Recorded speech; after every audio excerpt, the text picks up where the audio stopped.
All right, guys, what's going on? So I'm making a video real quick about employees versus entrepreneurs. Now, I've seen so many of these videos, and I feel like a lot of people have put out a lot of good content, but they're talking from one angle. They're talking as an entrepreneur or as an employee.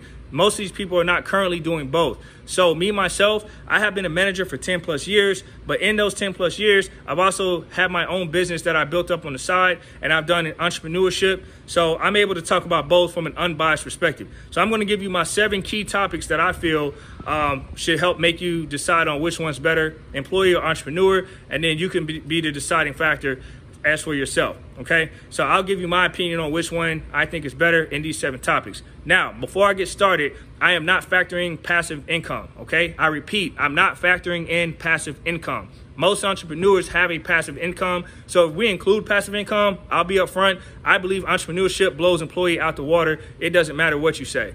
But if we remove passive income and let's just take it from the ground level, I think there's a lot of things that need to be talked about in detail in an unbiased way from somebody who has done both, and I can give you an unbiased answer. So let's jump into it. Number 1 topic is stress.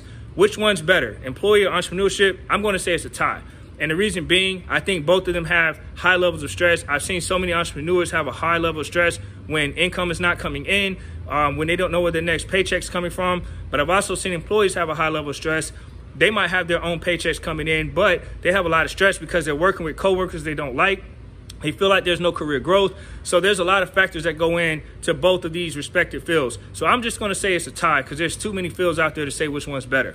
Number 2, income stability. I'm going to give that to the employee. I think they have the advantage for the most part. Employees, for the most part, have income stability because you work at a company, you're going to get paid no matter if you have 99 customers or 1 customer, you will still get paid a check from that company. Whereas an entrepreneur, if you don't have a client, man, it's hard to make ends meet. So you don't have that consistent, stable income. You have to go out there and earn and work for that business each day. All right, number 3, career growth. I'm going to give that edge to the entrepreneurs. I think as an employee, your career growth is pretty much about who you know versus what you know. I see that happen a lot more than people talk about. And not only that, in employee world, you know, you got 50 like other applicants, more than 50. You got hundreds of applicants applying for the same job as you, not including the external applicants that are also applying that are not even working within the company. So you got to compete with everyone in your company and outside of your company in hopes to get a new job or a promotion or whatever. Whereas in entrepreneur world, you're literally working for yourself. So you're not going to tell yourself, I'm not going to promote myself. Like, that's not how it works. You can pretty much do what you want. You can switch jobs at the dime. In real estate, I can go from one brokerage to another brokerage, and it doesn't matter. In an employee, I have to have resume written up and cover letters, and I got to compete with like hundreds of other people. So career growth, I'm going to give that to entrepreneurs. Now, my 4th topic is time management. Time management, I'm going to give that to entrepreneurs as well. Entrepreneurs have to effectively manage their time. They're not working on borrowed time, 40 plus hours a week. They have to create their own schedule, their own flexibility, and they have to be a good steward of their own time. So because entrepreneurs have to manage their own time and they're not being told when to clock in, when to clock out, I'm going to give the edge to entrepreneurs. There's nothing like waking up in the morning and I can say to myself, I could sleep in an hour later if I want to. Whereas a company, I have to be to work on time or else I'm stealing time or I'm tardy. That is annoying. And then if I have to take my daughter to school or if my kids get sick and I have to leave in the middle of the day, a job doesn't give you that flexibility. You have to ask for permission, and some of these companies won't let you leave or even have your phones on at work. If you're a nurse, they won't even let your phones on at work because you're working in an area that doesn't allow phone usage. It's crazy. So as an entrepreneur, I have the freedom to be able to go to work, wake up later, take my kids to school, pick them up on time, participate in their events, work out and exercise in the middle of the day. I can go to the beach at 11 o'clock in the morning while people are at work. I can do a lot more as an entrepreneur. So time management, big plus to entrepreneurs. Now, 5th topic, insurance. I'm going to give that to the employee. Okay, in case you're keeping score or you lost score, we have 2 right now for employees, 2 for entrepreneurs, and 1 tie so far in 5 topics. All right, that's the score. Now, insurance is going to go to the employee because the reality is a lot of entrepreneurs don't even have insurance, or they're paying cash for their insurance, or they have to pay for private insurance, which is a lot more expensive, and sometimes it's limited in its availability as the carriers that it service. So at a job, at least you have cheaper insurance, or sometimes a little bit more affordable, and it covers a lot more in that sense. Areas that take in those type of insurances, not everybody takes in some of the private insurance, and sometimes the deductibles are a lot more manageable than some of the private insurances. So overall, I would say employees have that advantage. Okay.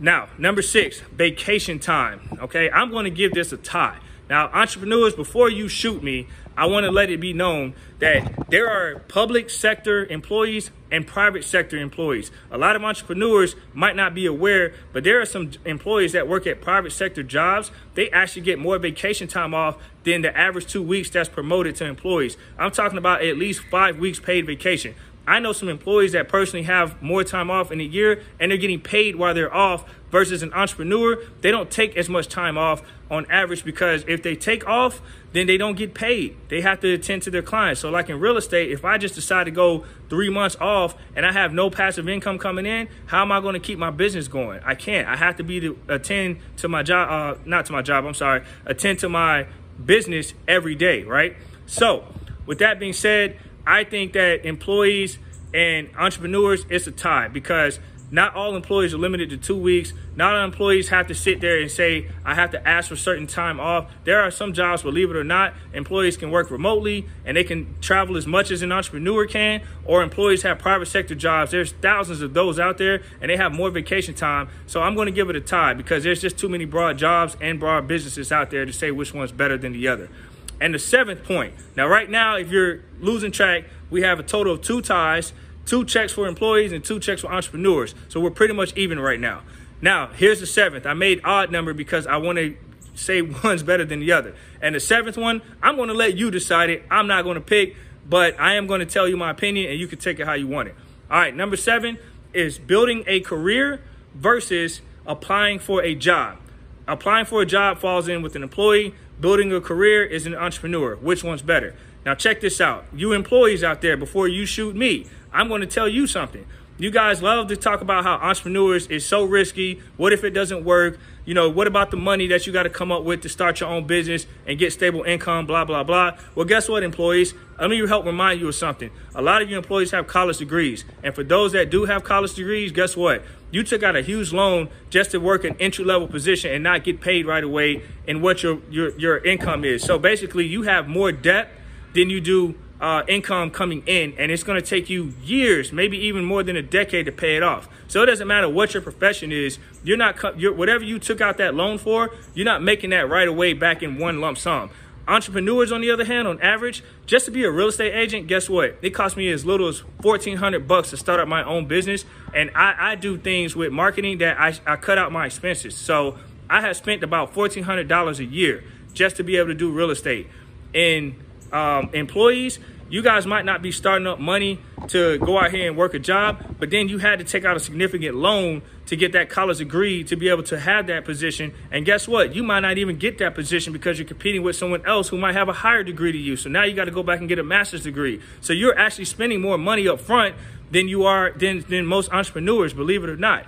And it just depends. If an entrepreneur is out there trying to do something, I know there's exceptions to the rules, so I'm not saying every single person, but a lot of employees do have college degrees because it's required to have at least a college degree nowadays. Back then, you didn't have to, but now, minimum, they want a degree. It's preferred, and a lot of companies are making it required now. So for those that have college degrees, I'm just saying, I think you have a lot more upfront costs due to your loans as opposed to an entrepreneur to start up their business. It doesn't take much as you think. All right, so I'm going to let the 7th tip be in the hands of the public.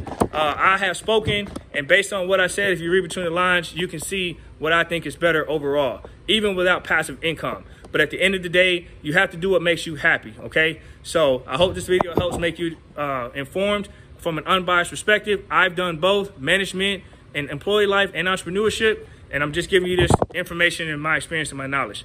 All right, hope this helps, and go be great and have a blessed day. At the end of the day, just make sure you're happy. And again, lastly but not least, I'm gonna say it one more time, okay? This is subjective. It's not applicable to everybody. There are always exceptions to the rules. So a lot of points I made, some people might not apply to, like insurance, for example. There might be some entrepreneurs who have better insurance because they don't get sick as much. They don't need it as much. So that might not be a big deal for them. I get it. There's exceptions to the rules. I'm just talking about the vast majority from my experience. Hope you have an awesome day. Take care.